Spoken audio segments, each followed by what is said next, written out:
नमस्कार। आज की इस वीडियो में हम एमए फाइनल भूगोल के नियमित एवं प्राइवेट विद्यार्थियों के सिलेबस के बारे में विस्तृत चर्चा करेंगे। हम जानते हैं कि हमारा जो प्रायोगिक कार्य है वो 100 अंक का होता है और इसमें से 36 नंबर हमें पास होने के लिए आवश्यक होते हैं। इसके अंतर्गत 40 नंबर का रिटन होता है जिसमें यूनिट वाइज प्रश्न आते हैं और उस 40 नंबर के लिए 4 घंटे का हमारे पास में समय मिलता है। हमें यूनिट को टच करते हुए कोई 4 प्रश्नों के उत्तर देने होते हैं और प्रत्येक प्रश्न 10 अंक का होता है।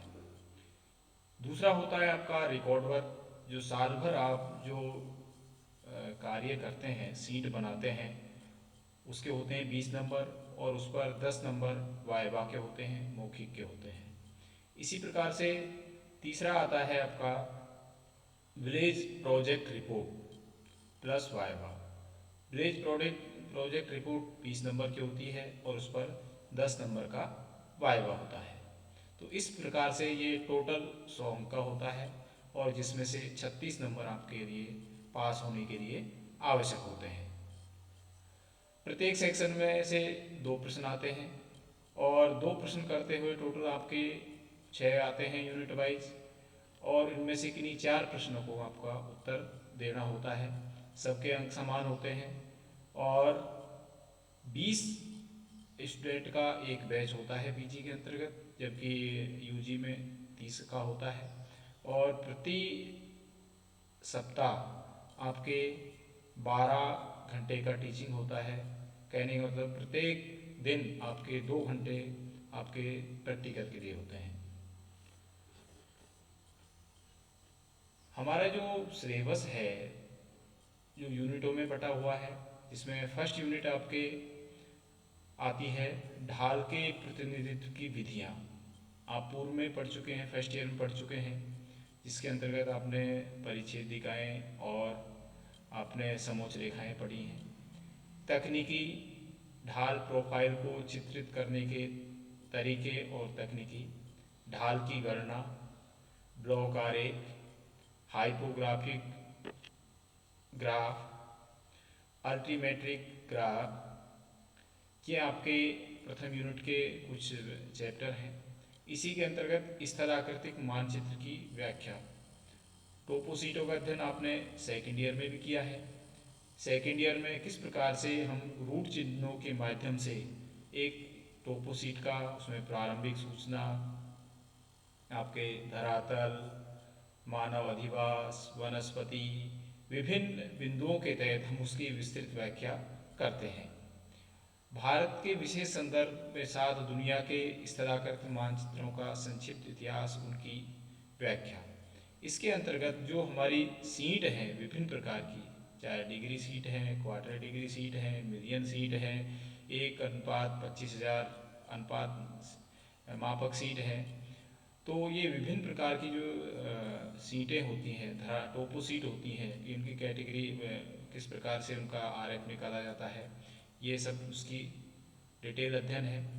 ऐसे इस तरह का आकृतिक सीट्स का विस्तृत अध्ययन जो विशिष्ट भू आकृति विज्ञान और सांस्कृतिक परिदृश्य का चित्रण है। कहने का मतलब हमारा भू आकृति और सांस्कृतिक परिदृश्य, जिसमें मानव बसाव, आपके सड़कें, विभिन्न जो क्रियाकलाप हैं उनका किस प्रकार से अध्ययन किया जाता है। तो ये सभी एक यूनिट फर्स्ट में है। इसके बाद आता है यूनिट बी। यूनिट बी के अंतर्गत मानचित्रों की स्कैनिंग और डिजिटलीकरण, कि किस प्रकार से मानचित्र को स्कैनिंग की जाती है, उसको डिजिटलीकरण किया जाता है। त्रिविम दृष्टि का ज्ञान, त्रिविम और स्टीरियोस्कोप के प्रकार। स्टीरियोस्कोप एक यंत्र होता है, उसके कितने प्रकार हैं, और त्रिविम जो मानचित्र हैं उनका अध्ययन। हवाई तस्वीर पर सांस्कृतिक और भौतिक विशेषताओं की पहचान, एयरपोर्टों पर हम किस प्रकार से उनकी स्टडी करें और जो सांस्कृतिक और भौतिक स्वरूप हैं एयरपोर्टों पर किस प्रकार से नज़र आते हैं, उनको हम किस प्रकार से पहचानें, विभिन्न प्रकार की विधियाँ। एयरपोर्टों पर पैमाने की गणना, जो मानचित्र है उस पर किस प्रकार से आप मापक की गणना करेंगे। जिस प्रकार से हम मान लीजिए हमारा 1:1 लाख पर कोई मानचित्र है और उस पर हमारा आरेख दिया होता है, तो हम कहते हैं कि 1 सेंटीमीटर यहाँ पर 1 किलोमीटर के बराबर है। इसी प्रकार से जो एयर फोटो है उन पर भी मानचित्र पर किस प्रकार से मापक या पैमाने की गणना की जाए, इनकी विभिन्न विधियों का हम अध्ययन करेंगे। रनों की संख्या से तात्पर्य है कि किसी भू आकार का जब हवाई जहाज के द्वारा फोटो लिया जाता है तो कितने टर्न में या कितनी बारी में उस एरिया को कवर किया जाता है। प्रत्येक रन में हवाई तस्वीर और दिए गए चित्र में कुल हवाई तस्वीर, तो किसी क्षेत्र में कितने एरिया का है, उसमें कितने बार फोटो लेने से वो कवर होगा, हवाई सर्वे से वो कवर होगा। तो ये अध्ययन आपके बी यूनिट में इसकी सामग्री शामिल है। नेक्स्ट आता है सी। इसके अंतर्गत सर्वेक्षण और शिविर का काम है। सर्वेक्षण में आपका रिसेक्शनिंग, रिसेक्शनिंग, प्लेन टेबल का उपयोग करना 2 और 3 बिंदुओं।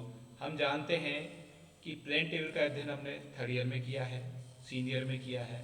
तो प्लेन टेबल की जो विभिन्न विधियां हैं, जिसके अंतर्गत आपका विकिरण विधि, प्रतिछेदन विधि, चक्रमण विधि, जिसमें खुला चक्रमण, बंद चक्रमण, और रिसेक्शनिंग के अंदर आपके 2 बिंदु समस्या, 2 point problem, 3 point problem, tracing paper method, इसके अलावा लानो method, Bessel method, trial and error method. तो कुल मिला के हमारे प्लेन सर्वे के अंतर्गत हम 10 विधियों का अध्ययन करते हैं और वो 10 विधियां हमसे अच्छी तरह से आनी चाहिए, क्योंकि यदि विधि आपसे अच्छी तरह नहीं आती है तो उसके बाद में हमारा ये प्लेन सर्वे कंप्लीट नहीं होता है। फिर आता है आपके डंपी लेवल का उपयोग, समोच्च और प्रोफाइल पर व्यवहारिक ज्ञान। डंपी लेवल हम किसी क्षेत्र में हम लेवल जांच करने के लिए उसका उपयोग लेते हैं। जिस प्रकार हमें रोड बनाना हो, रेलवे लाइन डालनी हो, तो कहाँ पर मटेरियल रिप्लेस होगा उसको हटाया जाएगा, कहाँ पर मटेरियल ऐड होगा तो हम कहने में उसका लेवल निकालते हैं। और इसके लिए उसकी जो विभिन्न विधियां हैं, आपके rise and fall method, line of collimation method, उसके विभिन्न अंग, उनका अध्ययन हम डंपी लेवल इस सर्वेक्षण में करते हैं। दूसरा आता है आपका इंस्ट्रूमेंटल सर्वे में है, एक डंपी लेवल है, दूसरा है थियोडोलाइट। थियोडोलाइट उसके भाग, उपयोग और इसमें किस प्रकार से कोण पढ़ा जाता है और उनकी कोणों की गणना की जाती है। तो ये आपके यूनिट सी में है। और इसी सी यूनिट में आपका एक कैंप का आयोजन किया जाता है। कैंप के अंतर्गत हम कम से कम 200 हेक्टेयर या एक छोटे गांव के सेटलमेंट का अध्ययन इसमें हम करते हैं। इसके अंतर्गत प्लेन टेबल के द्वारा निश्चित एक आरेख लेकर हम उसके प्रत्येक घर का, मकान का, रोड का, विभिन्न संस्थाओं का हम मानचित्र तैयार करते हैं। और उसमें हम एक कैंप लगाकर वहाँ पर हम नाइट स्टे का भी हमारा इसमें प्रोग्राम दिया हुआ है सिलेबस में। तो इस प्रकार से हमारा ये सिलेबस 3 यूनिट में बटा हुआ है। टोटल 100 नंबर का है, जिसमें से हमें 36 नंबर पासिंग के लिए ज़रूरत है। और इसके अंतर्गत विभिन्न हम थ्योरेटिकल और आपके जो इंस्ट्रूमेंटल सर्वे हैं उनका हम अध्ययन करते हैं। मैं जानता हूं कि आपको इस की एक समरी है आपके सिलेबस की, जिसके आपको पूरे कि हमें क्या पढ़ना है, हमारे सिलेबस के अंतर्गत कौन कौन से आपके विषय वस्तु है जिसको हमें साल भर अध्ययन करना होता है, कौन कौन से इंस्ट्रूमेंटल सर्वे हैं, कि किन किन चैप्टरों का हमें अध्ययन करना होता है। इसका हमको पूरा लाभ मिलेगा। आज की इस वीडियो में इतना ही। That's all, thank you. आगे के वीडियो में हम इसके एक एक चैप्टर को लेकर इसका विस्तृत अध्ययन करेंगे। धन्यवाद।